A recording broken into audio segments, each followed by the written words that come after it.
안녕하세요. 오포와 에보팀의 최종 발표를 맡게 된 백엔드 데브 코스의 고범석입니다. 저희 팀이 어떤 주제로 어떻게 개발을 했는지 발표하도록 하겠습니다. 목차는 다음과 같습니다. 프로젝트를 시작하게 된 동기와 간단한 소개, 프론트 백엔드의 기술 스택, 프로젝트 시연 영상 순으로 발표를 진행하도록 하겠습니다. 여러분들은 살면서 한 번쯤은 어디 좋은 곳으로 여행 가고 싶다는 생각을 해보셨을 겁니다. 하지만 막상 계획을 짜기도 어렵고 어디로 가야 될지도 모르겠다고 생각한 경험이 있을 겁니다. 심지어 최근에는 코로나로 인하여 여행의 기회가 줄어들었기에 한번 가는 여행을 좀 더 알차게 만들고 싶다 하는 사람들, 특정 지역의 명소를 선으로 이어 최선의 여행 동선을 만들고자 하는 사람들, 여행 전에 좀 더 가려는 곳을 정확히 파악하고자 하는 사람들을 위해 이곳저곳이라는 프로젝트를 기획하게 되었습니다. 저희 서비스는 사용자끼리 자신이 다녀온 여행 코스와 코스에 포함된 장소에 대한 사용자만의 경험을 공유할 수 있고, 카카오 웹에 등록된 장소의 정보를 사용하여 사용자에게 최신화된 정보와 지도에 해당 장소들을 표시해 주어 사용자가 코스를 한 번에 파악할 수 있도록 가시성과 편의성을 높였습니다. 사용자는 댓글과 좋아요 표시로 자신의 선호도를 표현하고 의견을 주고받으며, 마음에 드는 코스가 있다면 북마크를 통해 추후에 다시 참고를 할 수도 있습니다. 다음은 저희가 어떤 식으로 협업을 진행하였는지에 대해 발표하도록 하겠습니다. 저희는 4에서 7일 단위로 스프린트를 진행하여 총 4번의 스프린트를 진행하였습니다. 1주차에는 전반적인 설계와 협업 방식을 구축하였고, 2주차, 3주차에는 각자 할 일을 나누어 개발하였습니다. 4주차에는 QA 및 마무리 작업 등을 진행하였습니다. 각 스프린트가 끝나고 팀 전체가 모여 스프린트 회고를 진행하고 회고록을 작성하였습니다. 매일 오후 2시에는 스크럼 회의를 통해 하루하루 이슈를 공유하고 처리하였습니다. 저희는 프로젝트를 진행하는데 필요한 문서를 관리하고 팀원들 간의 정보와 이슈를 공유하는데 노션을 효율적으로 사용하였습니다. 프론트엔드 팀은 이슈 트래킹과 스프린트 플래닝 툴로 GitHub 이슈를 사용했습니다. 백엔드 팀은 이슈 트래킹과 스프린트 플래닝 툴로 지라를 사용하여 GitHub 레포와 연결을 통해 각 이슈별 커밋에 따라 진행 상태가 티켓에 자동 반영되도록 했습니다. 피그마를 디자인뿐 아니라 처음 서비스 플로우를 기획하는 데 있어서 프론트, 백엔드 팀원들끼리 시각적인 자료를 사용하여 서로를 이해하는 데 노력을 가했습니다. 프론트와 백엔드는 노션과 포스트맨, 스웨거를 통해서 서로 API 문서를 공유하고 이 문서들을 활용하여 개발에 있어서 편의성을 높였습니다. 다음은 저희 팀원을 소개하고 맡은 담당을 간단하게 소개하겠습니다. 프론트엔드 팀의 팀원들과 담당한 분야는 다음과 같습니다. 백엔드 팀의 팀원들과 각 담당한 분야는 다음과 같습니다. 다음으로 프론트엔드 기술 스택에 대해 설명드리겠습니다. 주요 개발 언어로 코드 탐색과 디버깅에 용이한 타입스크립트를 사용하였고, 라이브러리는 리액트.js, 네스트.js, 리코일을 사용했습니다.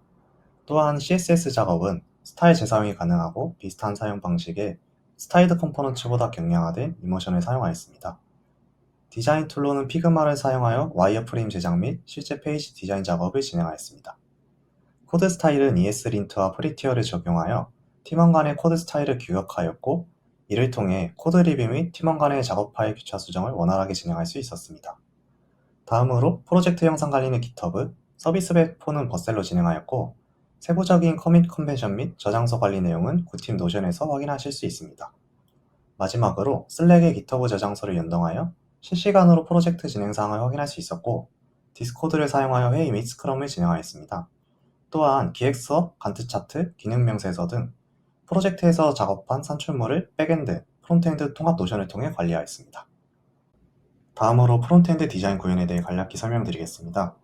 저희 구팀은 피그마 작업을 통해 프로젝트에서 사용되는 컴포넌트들의 속성 및 디자인을 다음과 같이 규격하여 기능별로 세분화했습니다. 이를 통해 페이지 디자인이 명확해지고 필요한 기능만 호출하여 개발 시간을 단축시킬 수 있었습니다. 다음으로는 프론트엔드에서 사용한 주요 기술에 대해 설명드리겠습니다.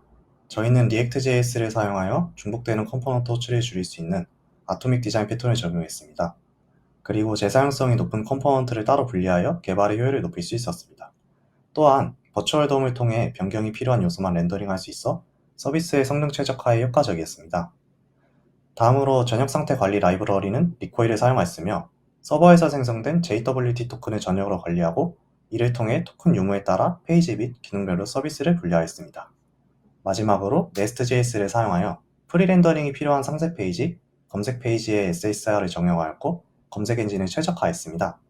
또한 페이지 기반 라우팅을 통해 개발 생산성을 향상시킬 수 있었습니다. 다음은 백엔드 기술 스택에 대해 발표하도록 하겠습니다.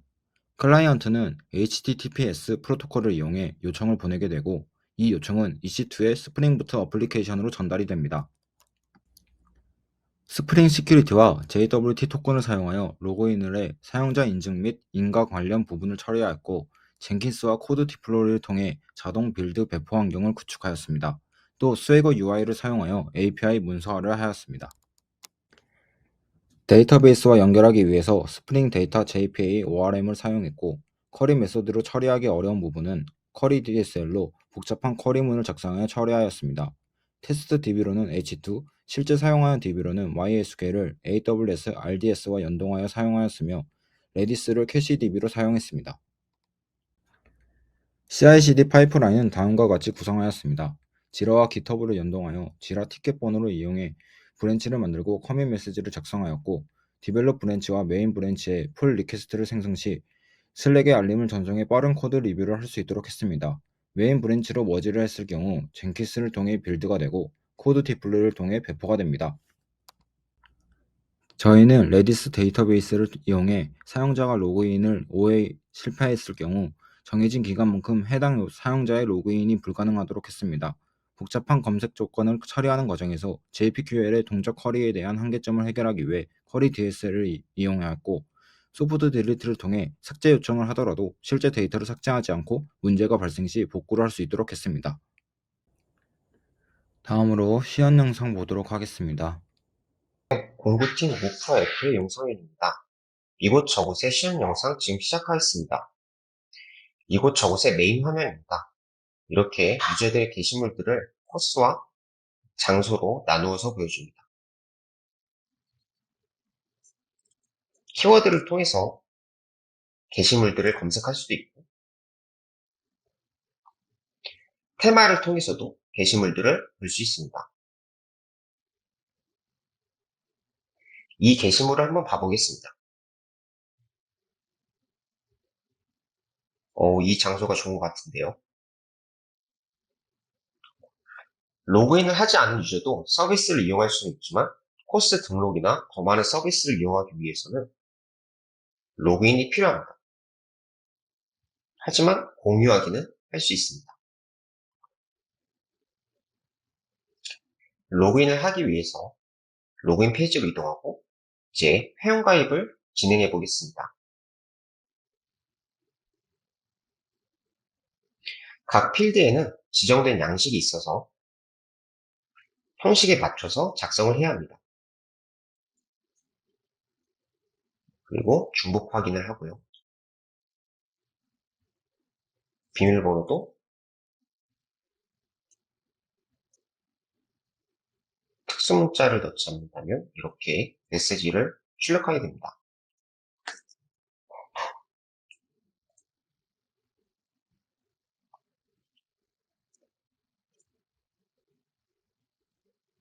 회원가입을 누르면 중복 검사를 안 했네요. 중복 검사를 하고 회원가입을 하겠습니다. 방금 생성한 아이디로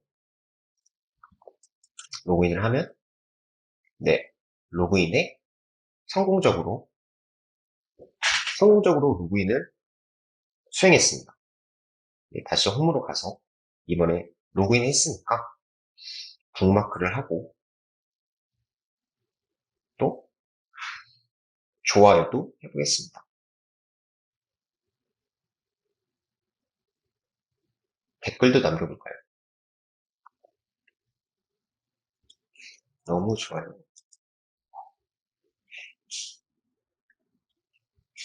이렇게 수정도 할 수 있습니다.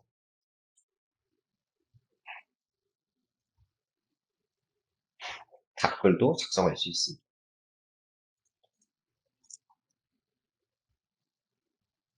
이 답글을 삭제하겠습니다. 그리고 장소 페이지에는 코스에 포함된 장소가 많이 포함된 장소를 보여줍니다. 장소들도 북마크를 할 수 있고요. 좋아요도 누를 수 있습니다. 이 장소가 포함된 코스를 보여주고 있네요.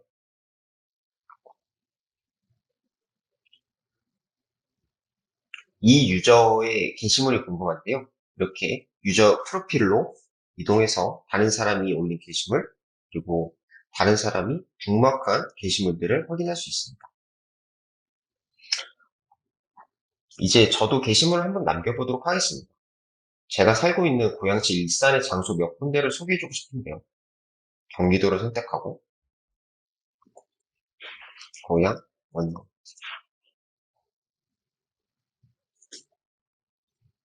일산,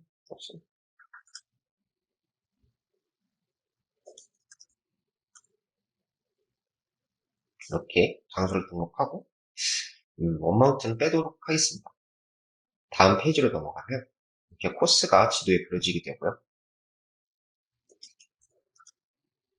더 많은 정보를 입력할 수 있습니다.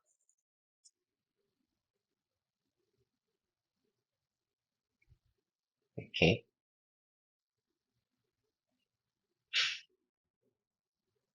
호수공원을 사진을 넣었는데 이 호수공원은 더 추천을 하도록 해서 강조를 하도록 하겠습니다. 호수공원 스타필드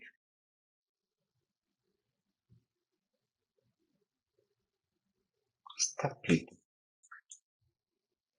코스 등록을 하게 되면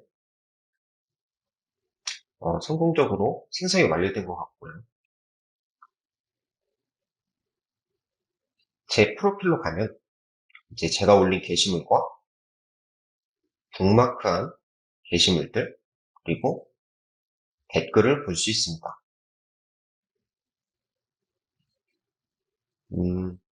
뭔가 제 이미지가 허전해서 이미지를 바꾸도록 하겠습니다. 멋쓰기로 바꾸겠습니다. 그리고 이렇게 닉네임도 바꿀 수 있습니다. 닉네임 바뀌었고요. 비밀번호도 변경할 수 있습니다. 캡슐락이 켜져 있습니다. 이렇게 비밀번호를 입력하는데 만약 현재 비밀번호와 동일한 비밀번호로 바꾸려 한다면 이렇게 알림이 떠서 다른 비밀번호로 바꾸게 합니다. 이렇게 비밀번호를 바꾸고 제가 올린 게시물을 마지막으로 수정을 해보도록 하겠습니다. 수정을 해서 이 호수공원 사진을 멋쓰기로 바꿔보겠습니다. 그리고 수정을 하게 되면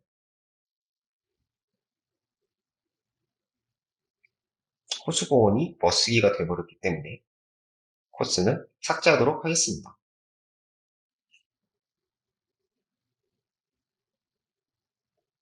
그리고 다시 제 프로필로 들어오면 게시물이 없어졌고요. 마지막으로 이제 로그아웃을 해서 메인 화면으로 돌아온 뒤 올바르지 않은 페이지로 접속을 해보면 이렇게 404 페이지로 이동을 하게 됩니다. 이상으로 공구팀 이곳저곳의 시연 영상을 마치겠습니다. 시청해주셔서 감사합니다.